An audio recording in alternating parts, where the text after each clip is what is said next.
Back to Mr. Obsolete's Vintage Homesteading. Today we're going to be talking about using the proper tools for the proper job. Today we're going to be talking about axes and hatchets. These are the ones that I use all the time. I have others, but the ones that I use are the ones that I have here. So I'll show you how to chop and a few things. And if you'll refer back to some of our prior videos, you'll see me talking about the specifications and things of this. This is a Holtzbrook's hatchet. So this is used for branching. You want to have it. You want to hit it at a 45-degree angle. You want to hold it so it's up, so you can't hit yourself or anything else. That'll keep it from flipping back and hitting you. So you can see it. Very efficient.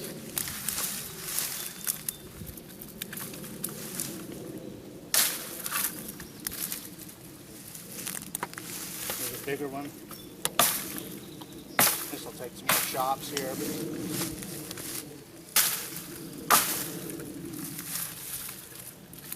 Gets right through. It's about an inch and a half.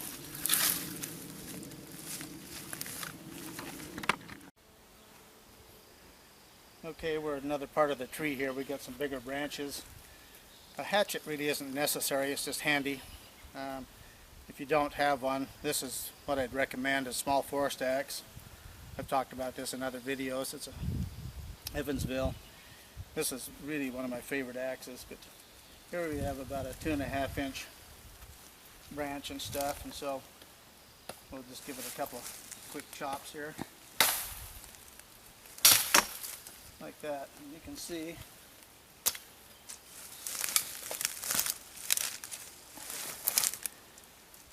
nice big pieces of wood it cuts and stuff.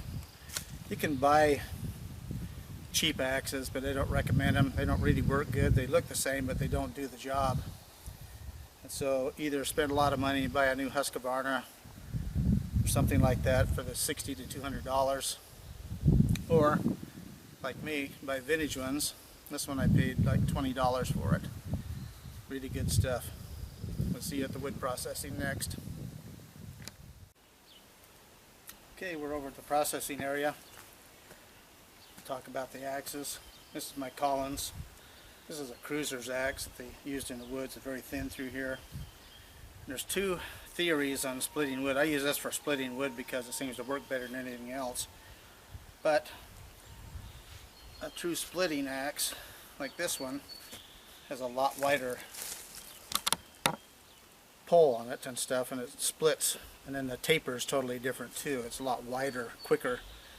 The idea that it goes in and penetrates, it splits it. And this is what they call a phantom wedge. The idea behind that is that less friction, and as it starts to push out, it's supposed to snap the wood open.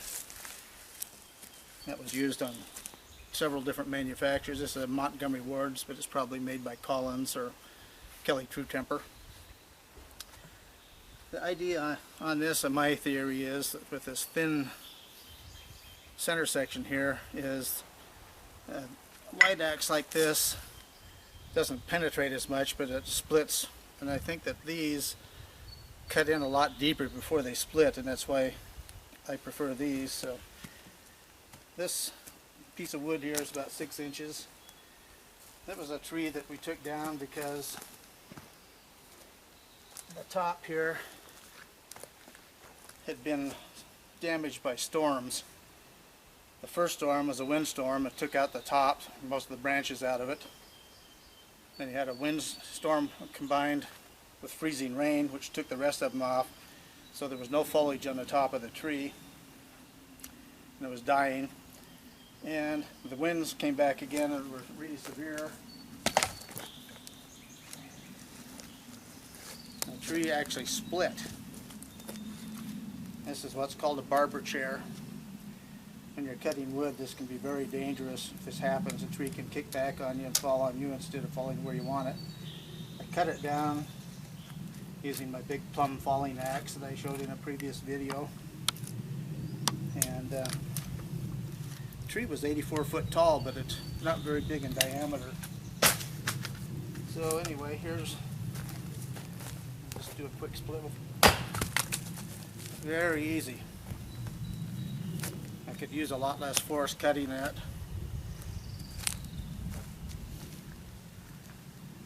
Here's another piece about the same diameter. We'll use the single bit axe here. There again it cuts. This is nice straight grain. Neighbors are having fun.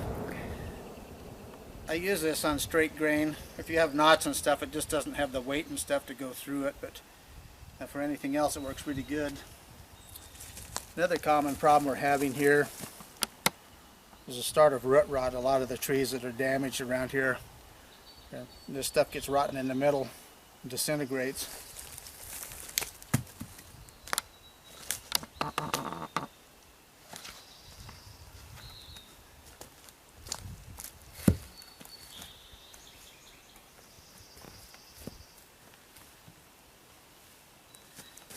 Next tool we use is a splitting maul. This is a Collins that I bought back in the early 80s. Its surface is fairly rude, but it's still made out of high quality steel. It really holds a good edge and it's quite heavy. So when you split, you won't be able to see it on the camera, but there's actually a crack in the center of this, just like this, so that's where you want to hit it. There again, using the right tool for the right piece of wood. There again, you can see root rot in here. I'll be right back and show you what bad root rot looks like.